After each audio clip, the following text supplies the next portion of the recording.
예, 안녕하십니까. 삼성선물 리서치센터에서 환율 분석 맡고 있는 전승지입니다. 연말 시장이 주목하고 있는 세 가지 이슈가 있는데요. 일단 미국 추가 부양책, 타결 여부, 그다음에 FOMC, 세 번째는 영국과 EU의 미래관계 협상입니다. 밤사이 일단 두 가지 뉴스에 대해서는 긍정적인 소식들이 들려오면서 주가도 올랐고 달러 지수는 하락을 했습니다. 어제 우리 장중에 위안화 환율이 상승을 했거든요. 중국이 중기 유동성을 공급하면서 위안화가 약세를 보이기도 했는데, 일단 중국이 통화 정책에 대해서 어떠한 스탠스를 가지고 있는지에 대해서 오늘 살펴보고 오늘 환율에 대해서 말씀드리도록 하겠습니다. 먼저 어제자 환율 보시도록 하겠습니다.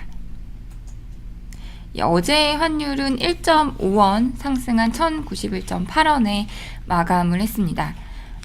보시다시피 이제 장 초반에는 위안화도 강세를 보이고 주가도 그럭저럭 나쁘지 않아서 일단 89.2원까지 저점을 낮추기도 했는데요. 일단 오후에는 위안화 환율이 상승세 반전을 하고 또 주가도 부진했고 외국인이 주식을 좀 적극적으로 팔면서 환율의 상승을 견인을 했습니다. 일단 1.5원 상승한 1091.8원에 이제 마감을 한 것을 확인하실 수가 있고요.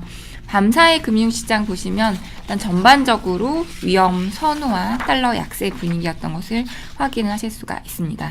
달러 지수는 0.2%가량 하락을 했고요. 파운드도 일단은 EU하고 협상이 괜찮게 되려니 하는 그런 기대감이 형성되면서 파운드도 강세를 나타냈고요. 또 어제 같은 경우는 브라질 헤알, 러시아 루블, 그 차트 오른쪽에 있는 그런 통화들입니다. 아시는 분도 있고 모르시는 분도 계실 테니까 BRL이 이제 브라질 헤알, 그다음에 러시아 루블, 남아공 랜드, 멕시코 페소입니다. 이런 전통적인 신흥 통화들이 강세를 보인 것을 보면 전반적으로 위험 선호 분위기가 이제 확산이 됐다라고 해석을 해볼 수 있을 것 같습니다. 주식 같은 경우는 어제 다우 지수가 1.1% 상승을 했고요. 나스닥 같은 경우는 1.25% 상승을 하면서 종가 기준 나스닥은 최고치를 경신을 했습니다. 어제 이제 부양책 타결 기대가 이제 높아지고 있는데요. 일단 초당파 의원들이 지금 뭔가 그 쟁점이 되고 있는 주정부, 지방정부 지원이라던가, 그다음에 기업에 대한 그런 면책 특권 이런 것들을 사안을 따로 떼낸 그런 법안과 또 다른 나머지 법안들을 두 개를 올림으로써 일단은 쟁점이 있는 것들은 늦게 통과시키고 쟁점이 없는 부분에 대해서만 이제 빠르게 통과시킬 수 있을 가능성이 굉장히 높아지고 있는 상황입니다.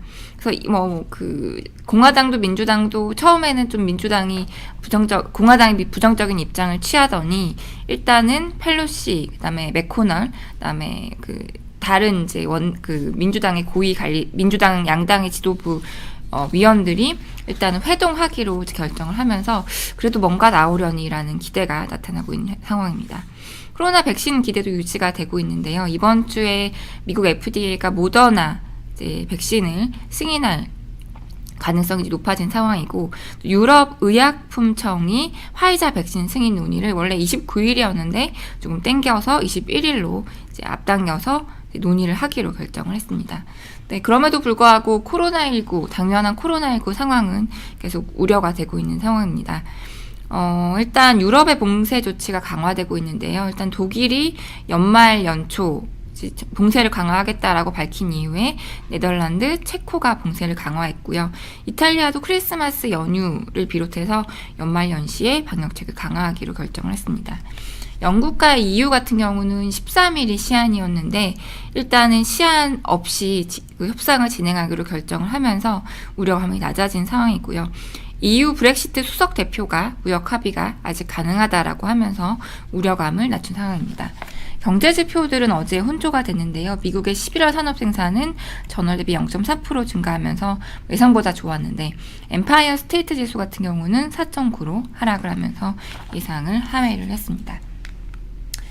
일단 최근 이제 위안화 환율 흐름을 먼저 좀 보시도록 하겠습니다. 어제 중국이 오전에 중기 유동성 공급을 한다라고 밝히면서 위안화 환율이 상승을 했는데 최근 위안화의 흐름은 어떠한지 보시도록 하겠습니다.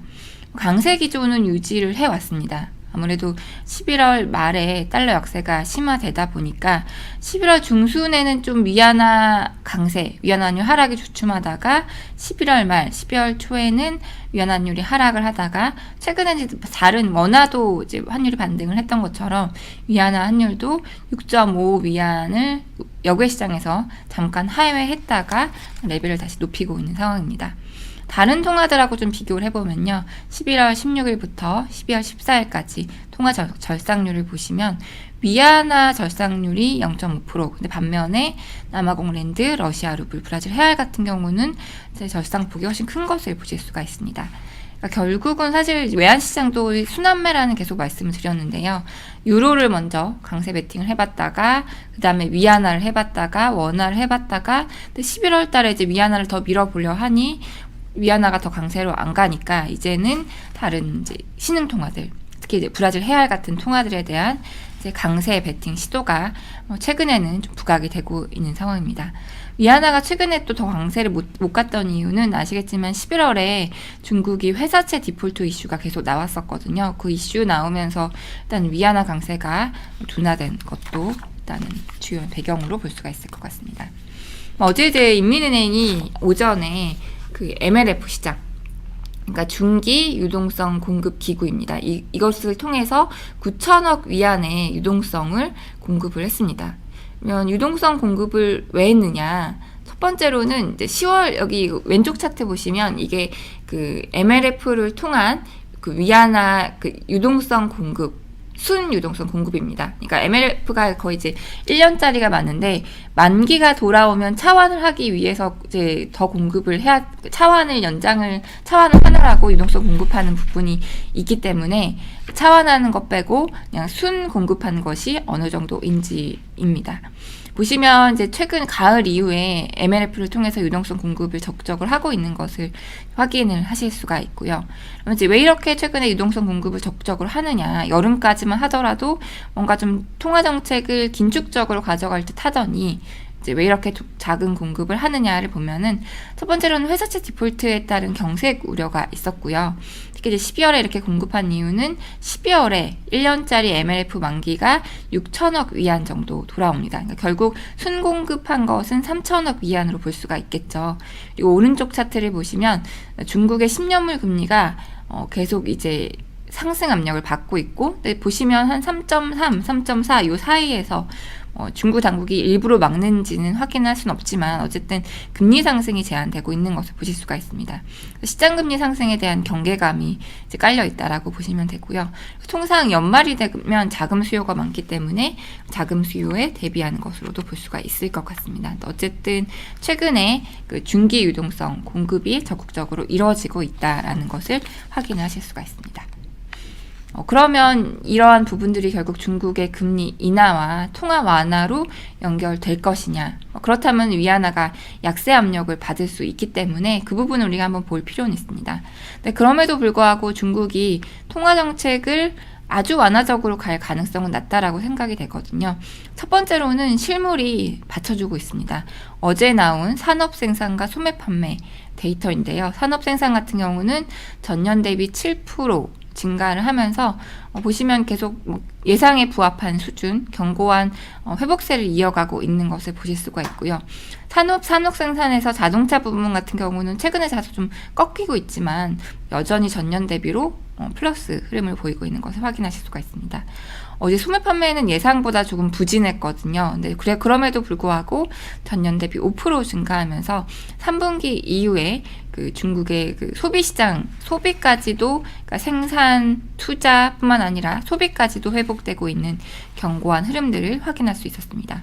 그러니까 그렇기 때문에 중국이 이런 견고한 성장세 속에서 통화 완화를 적극적으로 할 가능성은 낮다라고 생각이 되고요.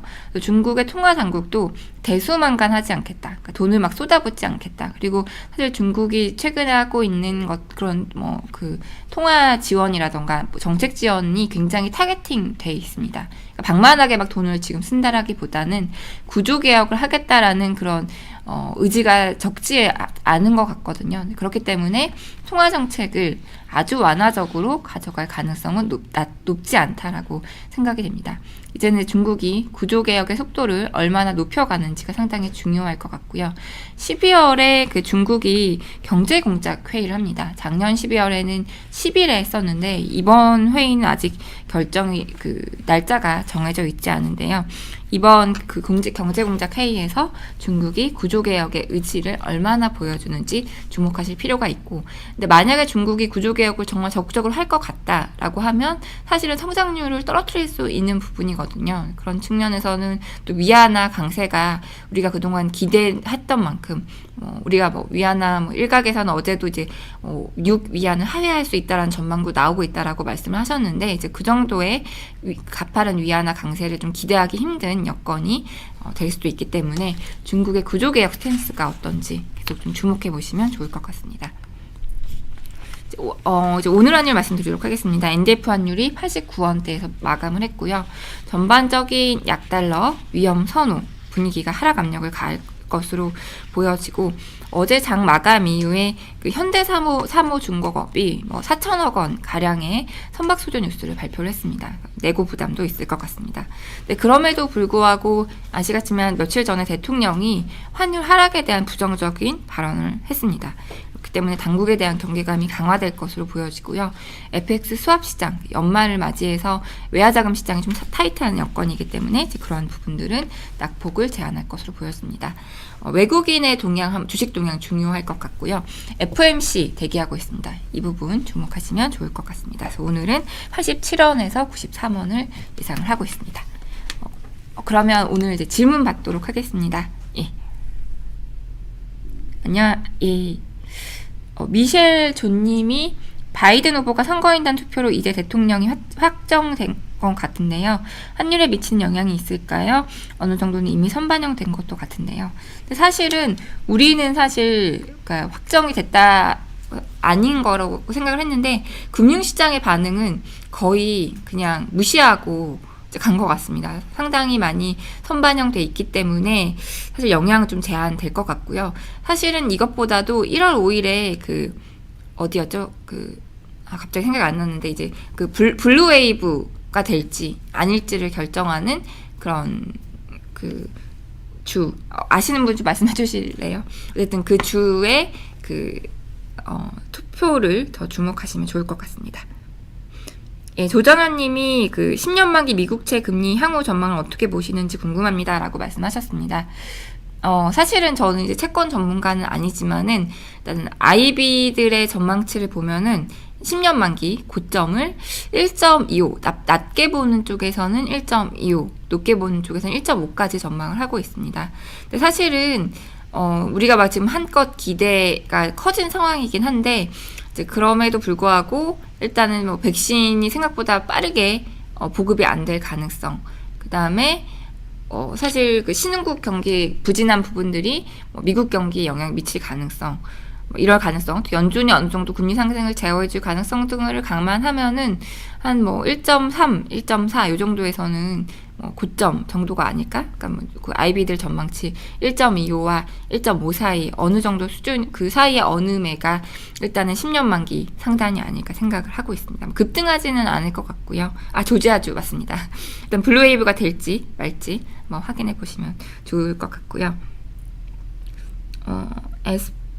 에스프리트 불언가요? 중국 국채에 비해 중국 주식으로 들어가는 외국인 투자 자금이 작다고 알고 있는데 그 이유는 뭐라고 생각하십니까? 사실 중국 국채는 아시겠지만 지수 편입 이슈 이런 것들 때문에 기관들이 기술적으로 사야 되는 그런 부분들이 있고요.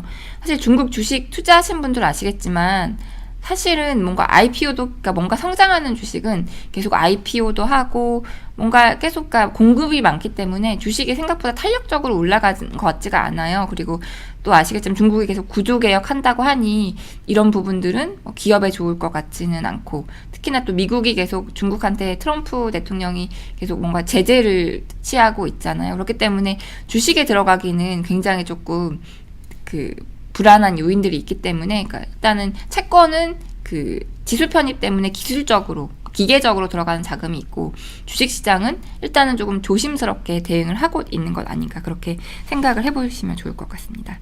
최근 며칠간 달러원이 1095는 뚫지 못하는데요. 기술적으로 봤을 때도 저항선인지 문의드립니다. 오늘 밤 FOMC 결과 배제했을 때, 일단 95원이 저항선이라기보다는요, 일단은 1,100원 정도가 주요한 저항선이 될 것 같고요. 상단에서는 계속 좀 매물이 나오는 것 같습니다. 매물이 계속 나오면서 선박소주 뉴스 계속 나오고 매물이 나오면서 제한을 하고 있고, 기술적으로는 이제 1,100원 하단에는 계속 말씀드린 18년도 저항선, 상반기 저항선이었던 1,080원이 위치해 있습니다. 노보아님이 선박수주 하면 달러가 바로 입금됩니까? 4천억 수주가 외환시장에 크게 작용하는 요소가 되는지 궁금합니다. 제가 저희 유튜브 방송 자료 보시면 아마 조선업과 환율이라는 그런 내용이 있을 겁니다. 그 내용 확인하시면 좋을 것 같은데요. 간단하게 말씀을 드리면, 조선업체들 같은 경우는 사실 말씀하셨듯이 이 배를 만드는데 1년이 걸릴 수도 있고 3년이 걸릴 수도 있기 때문에 이게 바로 돈이 입금되는 게 아니라 계약금 받고 중도금 받고 마지막에 인도금을 받거든요. 사실 달러가 들어오는 거는 이제 이렇게 뭔가 순차적으로 들어오는데, 기업 입장에서는 이게 나중에 환율이 어떻게 될지 모르니 환해치를 하게 됩니다. 환해치를 하게 되면은 말씀하신 4천억 달러 수주 금액이 100% 환해치를 한다 그러면 바로 외환시장에 달러 공급으로 작용을 하게 됩니다.